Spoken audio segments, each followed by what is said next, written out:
with a possible Wendigo. In July of 2020, when I was 18 years old, my family and I lived in a small house just outside of a town in the foothills of North Carolina. While we weren't too deep into the wilderness, we might as well have been. Our house sat on the edge of a dense forest, surrounded by trees that stretched far into the mountains. From our front porch, we could just barely see the town 5 minutes away. Occasionally, we could hear distant hums of traffic or the barking of a neighbor's dog, but for the most part, the stillness of those surrounding woods gave everything an eerie sense of isolation. We kept a few animals, chickens, goats, and a couple of cows, and the rhythm of rural life kept us busy. Most nights were peaceful, and the kind of quiet that makes you feel that the world is safe. But that night, the night I'll never forget, was anything but peaceful. The air temperature had dropped unexpectedly that evening.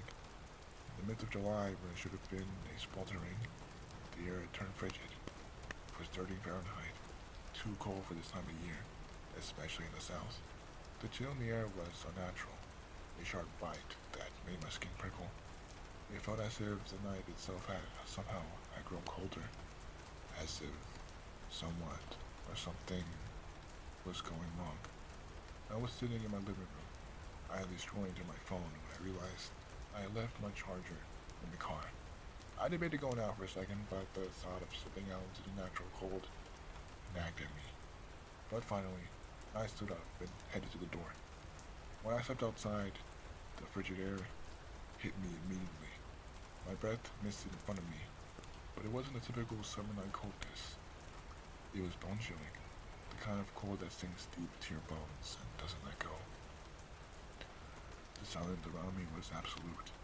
No crickets, no rustling leaves, no distant sounds of the town life. Nothing. Just stillness. The kind of stillness that makes you feel watched. As I walked down the porch and towards the car, something shattered that silence. The sound of the goats' panicked, frantic bells didn't sound right. They weren't the usual cause of hunger or curiosity. They were different. Sharp, desperate cries that echoed into the night. It was the kind of noise that makes your blood run cold, sending a shiver down your spine. And I froze, listening. Something wasn't right. The goats sounded terrified, like they were running from something. Mom! I called out, my voice cutting through the quiet. The goats are freaking out. I quickly ran out to the second floor, my heart beginning to race. The closer I got to the window, the more panic in their voices rang in my ears. I didn't even wait for a response. My stomach was already turning into knots. I grabbed my own rifle, a weapon I was well trained with. But tonight, it felt different. It felt like the weight of the gun was nothing compared to the weight of whatever was out there. My hands were trembled as I checked the magazine, chambered around, and clicked off the safety. Something about the air felt wrong, heavy, like it was pressing in from all sides. I stepped back outside, and immediately, the cold hit me again. The night seemed unnaturally dark, like it was holding its breath, waiting. As I jogged down the goat pen, I couldn't shake the feeling that something was wrong, something beyond the goat's fear. The darkness felt alive, and I couldn't explain why, but I knew I wasn't out there alone. When I reached the goat pen, I stood there for a moment, scanning the area. The goats were huddled together, wide-eyed and shivering. But it wasn't just fear. It was panic. Their eyes were darting around as if they saw something I couldn't. I counted them to make sure they were all there, but that didn't make the dread in my stomach go away.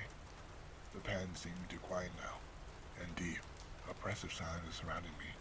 I walked the perimeter of the pen, my flashlight beam cutting through the darkness. My boots crunched softly against the gravel as I checked for anything that might have spooked them. The distant sound of a dog barking in the neighborhood, a dog I heard countless times before, seemed far away, like the road had been stretched out. The beam of my flashlight swept across the yard, catching nothing but the shadows of the trees and occasional flickers of movement. But then, at the far end of the pen, I saw something. It wasn't an animal. It was something worse. At first, it was just a vague shape crouched lower near the fence. I thought it was a deer, maybe a wild animal. But as the beam of light hit it, my breath caught. It was a figure, and it wasn't human. Not entirely. It was unnaturally thin. Its limbs stretched out at all angles. Its skin was pale, almost ghostly, and stretched so tightly over its bones that I could see the outline of its ribs. It was crouched low to the ground, but its back arched in a way that made my skin crawl. But its face was the worst part. Where a face should have been, there was nothing. Just smooth, pale skin stretched across a blank space which features should have been. No nose, no mouth, just smooth, deathly skin. Its eyes were the color of milky, empty clouds, pale and unseeing. But not. They looked wrong. The emptiness in them was far worse than any blindness. It felt like something ancient and hungry was staring back at me. I couldn't move. I couldn't breathe. My mind screamed at me to run, but I couldn't. I was frozen, my body paralyzed by the sight of this thing. It didn't blink. It didn't even seem to breathe. It just watched. My heart pounded in my chest as I forced myself to raise my rifle. My hands were shaking violently, but I steadied the barrel, trying to focus. I reached for the safety. The second my finger touched the lever, the thing moved. Not walked away, not ran. It vanished. Just like that.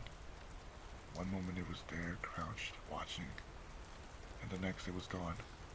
There was no sound, no movement. It was like it dissolved into darkness. The shock hit me like a wave. I couldn't comprehend it. My legs finally moved and I didn't think. I just ran. My boots pounded the gravel. My breath coming in ragged gasps. It didn't stop until I was inside, slamming the door behind me. My mother was in the living room, staring at me with wide, worried eyes. What's wrong? She asked, her voice soft, but tinged with concern. But I couldn't answer. I couldn't tell her what I had just seen. Everything's fine. I said, my voice shakily but convincing. She didn't push me though. She didn't need to. I could see in her eyes that she knew something was wrong, but neither of us dreaded to speak it out loud. Later that night, as I tried to sleep, a noise broke the silence. It was a scream. A woman's scream, but twisted, distorted, and far off. It echoed through the trees, sending a wave of terror through me. I tried to convince myself it was an animal. Some twisted cry from the forest, but deep down I knew. I knew better. I knew what I had seen. The next morning I grabbed my rifle and went to check on the goats. The sound of traffic from the town in the faint distance, the barking of the dogs from my neighbor's yard, reminded me that I wasn't so isolated as I felt sometimes. But as I neared the goat pen, my heart sank.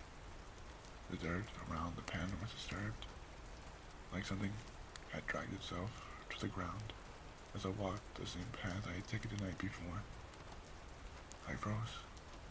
There, just past the fence, lay one of our goats. Its body was intact, but its head gone, ripped clean off, like it had been torn away with inhuman strength. I stood there staring at the gruesome sight, feeling the chill of the night creeping back into my bones. Whatever had came for us was still out there, and it was watching, waiting. It wasn't just a nightmare. It was real, and I was the prey.